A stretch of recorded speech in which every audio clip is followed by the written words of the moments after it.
Yeah, sure. I will. I don't know if I've got time actually, but I'll squeeze it in. It's fine. It's just I need to be doing video. Yeah. All right then. No, I know. Yeah. No, busy too. Okay. All right. Bye. Hello. So today we are going to talk about on this video presence. Presence with a CE at the end, and its connection to being happier. So I don't know if the phone call thing seemed familiar to you. It certainly seemed a little bit familiar to me. That sense of doing more than one thing at a time and feeling a little bit frayed around the edges when it comes to meeting other people's demands, or actually our own demands that we put on ourselves, which is often the way it is. So I want to talk about busyness first in connection with presence, because I'm on a bit of a campaign at the moment about the use of that word, busy, all the time. That everyone's busy, we're too busy, we make ourselves busy. I suppose there's two main things I'd like to say. Firstly, I think it's a genuine challenge not to overcommit. It can be a real habit to fill up our diaries and fill up our headspace with stuff and people and things to go and do. Saying no can be quite hard sometimes to certain invitations and responsibilities. And also, you know as well as I do, because you're watching this on social media, just the amount of distractions and the amount of things that, we can genuinely be in quite a few places at once at the moment, and that can start to really make us feel frazzled, I think. So I guess the first thing I want to say is that busy is a challenge not to be busy, I think, at the moment. And the second is that sometimes what we associate with busyness is somehow related to our self-worth, I think, and that's worth considering. That by saying we're busy, it's almost like saying we're important, we're needed, we're necessary, we're useful, and that might not be true for you, but I think it's true for a lot of us. And maybe we can feel those things without having to be busy. Maybe we can just accept that we're those things and it's fine, and we can stop the busy crusade a little bit, or slow it slightly. The other thing I'd consider is that I think this is true for all of us really, unless we begin to become aware of it, is just checking in with whether your particular sort of busyness is actually because you're trying to avoid something else. Because actually being left alone with our thoughts can be a little bit confronting and a little bit scary sometimes, depending what's going on with us and what we've already maybe dealt with. So, real busyness exists, but I sometimes think we can create an overcommitted life, an overbusy life, because otherwise what's the alternative? What do we find ourselves thinking about and considering and noticing? Okay, so the second thing I want to talk about in connection with feeling happier when it comes to presence is exactly that really. So when we have made time just to do very little or nothing, or to slow down a bit, where do our thoughts go? Where's their natural kind of where do they find themselves? What direction do they head in? Now, Eckhart Tolle, who's written a lot about presence and mindfulness, he and many others have suggested that we have a tendency that when we consider the past and we revisit the past, we can increase sort of the chance of feeling depressed almost, because I think we all just have a bit of a tendency maybe to revisit things that we found difficult. Partly because there's still a bit of a puzzle in there for us, so we might think, why did that conversation go like that? Why did they treat me like that? Why was my response like that? And we might consider all of those things, and that can make us feel a bit down.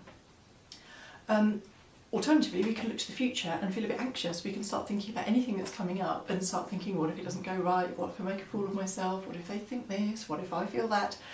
So I guess the lesson in that for us all is that the more we can get used to being present and noticing this moment, not that one there and not that one in front of us, but this moment here, the more we can get that sense that actually everything's all right. Now, it took me a while to get that really, it took me a while to believe it, and I thought it was a bit ridiculous when I first read that and heard that actually everything is okay in the present. And so if you think that, that's absolutely fine by me. you feel free to think whatever you like about it. I suppose I'm just saying that for me, I feel a little bit like I get that now, but I didn't initially, that really if we can get used to being just here and now, past and future become so much less like big players in our lives, and it is kind of a relaxing habit to get into. Eckhart Tolle also has a great quote that I will share with you, which is that worry pretends to be necessary but serves no useful purpose. I think that's great. I love that quote.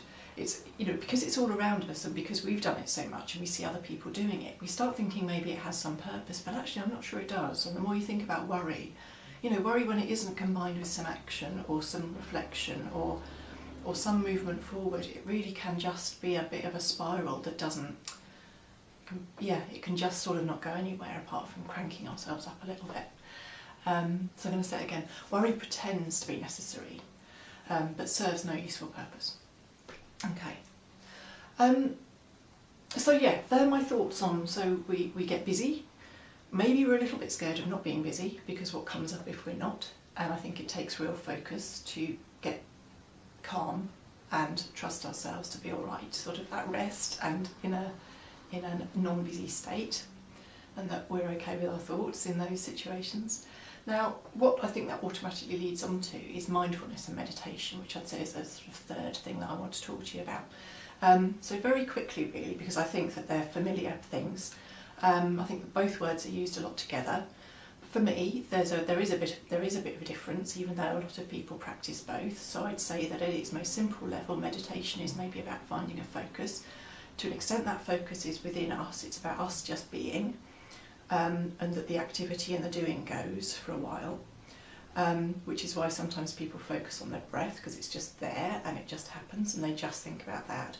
Or they might light a candle and look at the flame and use that as a focus for their mind, and as best they can, because it takes quite a bit of getting used to, kind of just keep their thoughts a little bit at bay, and just focus on the flame instead of what they're thinking.